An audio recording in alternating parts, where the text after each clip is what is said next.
Before all the glitz and glamour of Hollywood hit downtown Huntington Tuesday, family and friends tied to the tragedy mourned near the crash site Monday afternoon. I settled down for a nice evening. It was cold outside, it was raining, but the phone rang, and it was Hester Bailey, who lives near the site out here, and she said, "Jack, there has been a plane crash." And the days following were nothing but funeral home visitations, funerals, floral wreaths in front of every store in the downtown area. And it's something I'll never forget. Now there's an adage that says time heals all wounds, but it's going to take longer than 36 years for me. Marshall, gracious alma mater. A silver historical marker was dedicated near the actual site of the plane crash. It was the reminder of what the Hollywood movie is all about. You don't need me to tell you, you are participating in Huntington's grandest night. How does it feel to you? The family and friends were in town for one big night, the Huntington premiere. Green carpet replaced the traditional red. The streets were filled with people. Limousines were everywhere, and everyone was dressed to the nines. The director of We Are Marshall, the movie, this is McGee. We're so happy to be back here in Huntington, West Virginia. McConaughey and Fox are right behind me. The stars arrived one by one and made their way onto the green carpet. $1,000 bought the way onto the carpet with the stars. We are Marshall! One side of the green carpet was lined with bleachers full of fans. The other side lined with media. As the stars stepped out of their limos, they were escorted down the carpet by their publicist. Welcome back to Huntington. Hey, it's good to be here. How do you feel tonight about all that? I feel great being here. It's an honor being here. You know? You've been to a lot of premieres. How does this one compare? Well, I've been to them in New York, been to them in LA, but then when you come to one and these people are related to the people that we tell the story about, people in the line with me are people that were there at the time. There's a real life resonance to that. That's more than a bonus, that's a privilege for the work that I get to do, which is a recreation of a story, which is what we get to do, it's storytelling. This is, you're seeing lives that are being affected. Our lives are affected in the making of it. And in the making of the film, we saw other people here in Huntington, their lives be affected in a positive way. And that feels good. While we were making it, we had a lot of people that were, introducing themselves. And the first thing that they wanted you to know was how they were connected to the event. And so that was always nice, and I always felt a huge amount of support. The fact that this is a true story and that we get to actually have the premiere in the town that it took place in is really special, and it's definitely rare. And I love having Reggie Oliver and Red Dawson and Jack Lingle here. It's just incredibly special. What do you think of West Virginia? I love West Virginia. I told Reggie I'm coming back. I'm coming back. We're going to adopt home now. We're adopting him. This is home. No, I love West Virginia. It's so beautiful and so quiet, and it's just easy living, And it's a true American town, every aspect of the term.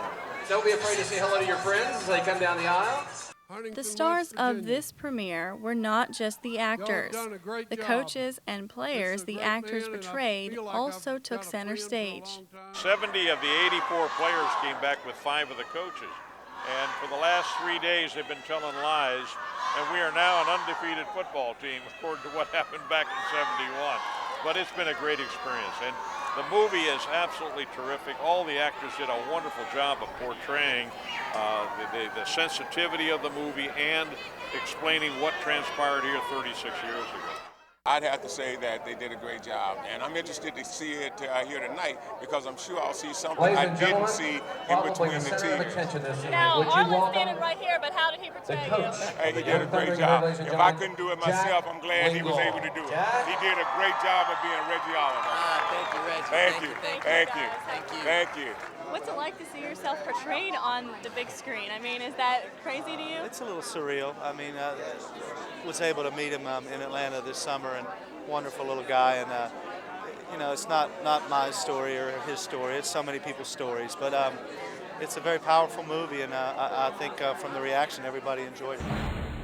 Earlier in the day, family members of the victims of the crash and members of the Young Thundering Herd were shown a private screening. There were concerns about accuracy, but everyone agreed that the movie was a faithful portrayal. I thought they did an excellent job. I said once before that I understood that it would be fictionalized, and I certainly understand that as long as the theme remained authentic, and it did. So I'm satisfied. I thought it was well done. How hard was it for you to see it tonight? Very difficult. I'd seen it once before during the matinee, and of course that was even worse, so I'm a little used to it now, but it was difficult, but the story needed to be told. It's a part of history, and I'm glad it was told. And I think everybody will agree that it's well done.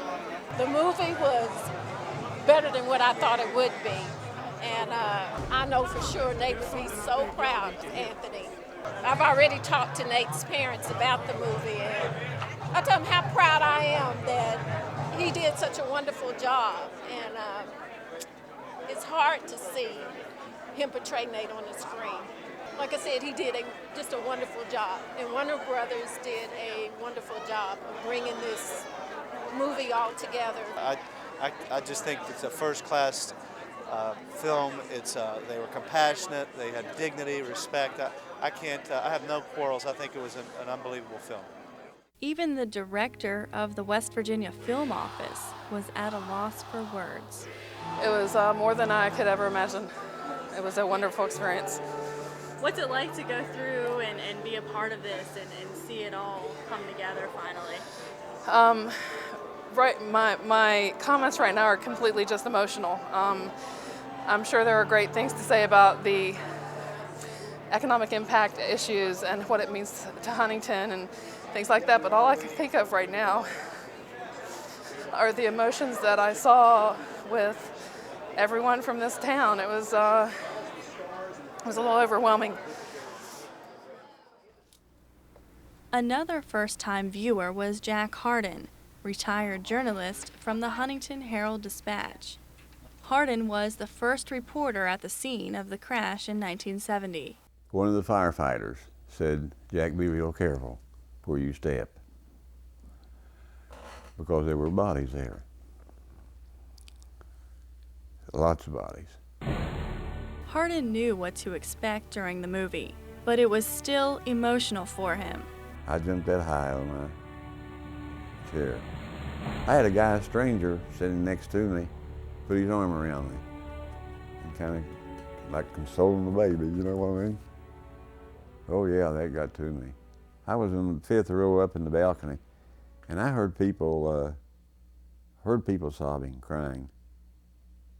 And then I heard a lot of We Are Marshals too, you know. Hardin was also one of the community members producers initially spoke with when they first came to Huntington. And what we wanted to make sure was that we didn't want a film crew coming in here and kind of making, you know, fun of us or playing this crash up. You figure it out yourself. Here's a team that lost, nothing but losing. Then all of a sudden they turn around and win more games than any team in the country. And go to bowl games and win bowl games. We wanted the glory afterwards. Overall, Hardin is happy with the way the movie turned out. It was a long time coming, but it came and they did a good job with it. And I'm quite proud of them. For Outlook, I'm Kristin Murdock in Huntington. We welcome your thoughts concerning tonight's Outlook. You can express them by email. Our address is outlook@wvpubcast.org.